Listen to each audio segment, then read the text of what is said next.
Bismillahirrahmanirrahim. Assalamualaikum warahmatullahi wabarakatuh. Alhamdulillah rabbil alamin. Wassalatu wassalamu ala asyrafil anbiya'i wal mursalin sayyidina Muhammadin wa ala alihi wa sahbihi ajma'in, amma ba'd. Alhamdulillah, puji dan syukur kita panjatkan atas kehadirat Allah Subhanahu wa taala, karena di mana Allah Subhanahu wa taala tak henti-hentinya memberikan nikmatnya kepada kita semua. Salawat beserta salam tak lupa kita kirimkan kepada junjungan kita Nabi Allah Muhammad sallallahu alaihi wasallam, Nabi yang menjadi suri teladan bagi kita semua. Baik, perkenalkan, nama saya Muhajir dengan NIM 30300122083. Di sini saya akan menjelaskan tentang biografi dan pandangan hermeneutika Muhammad Syahrur. Nah, yang pertama kita masuk di biografi. Nama lengkapnya Muhammad bin Syahrur bin Daid.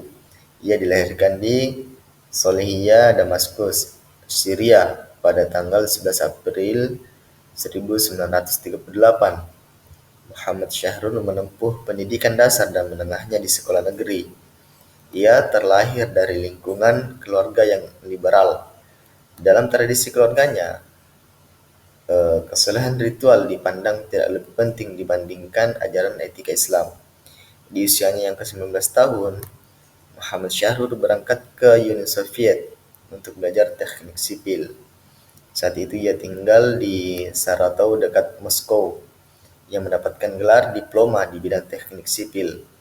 Setelah belajar selama 6 tahun, pada tahun 1965 ia diterima sebagai pengajar di Universitas Damaskus dengan berbekal ijazah diplomanya.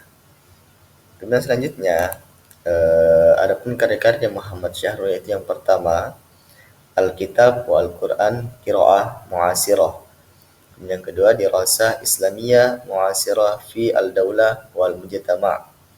Yang ketiga Al-Islam wa Al-Imad Al-Qiyam.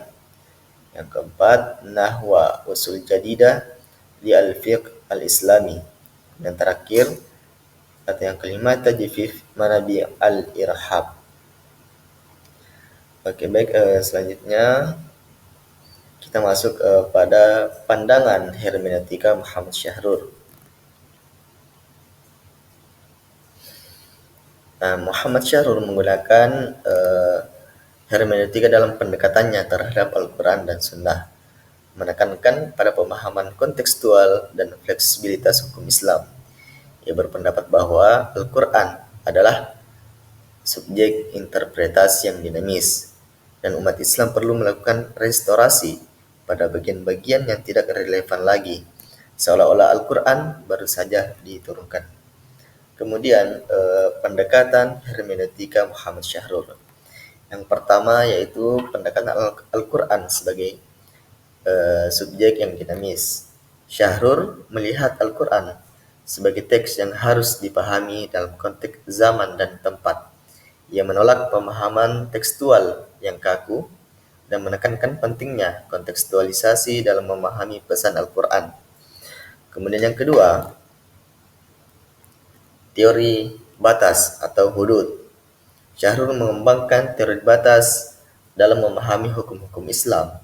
Teori ini membagi hukum menjadi batas minimal dan maksimal, memberikan ruang ijtihad bagi manusia dalam batas-batas yang telah ditetapkan.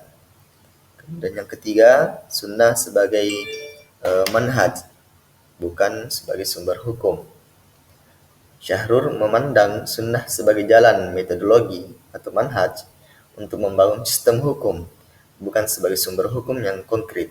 Hadis menurutnya adalah produk sejarah dan tidak selalu bersifat universal atau mengikat. Kemudian yang keempat, hermeneutika linguistik. Muhammad Syahrur menggunakan hermeneutika linguistik, menekankan bahwa setiap bahasa memiliki makna yang unik dan kata-kata dapat mengalami perubahan makna seiring waktu. Pendekatannya ini melibatkan analisis bahasa dan konteks sejarah. Kemudian yang kelima, takwil sebagai hermeneutika. Muhammad Syahrur menyamakan takwil atau interpretasi mendalam dengan hermeneutika, menekankan pentingnya memahami makna yang tersembunyi di balik teks.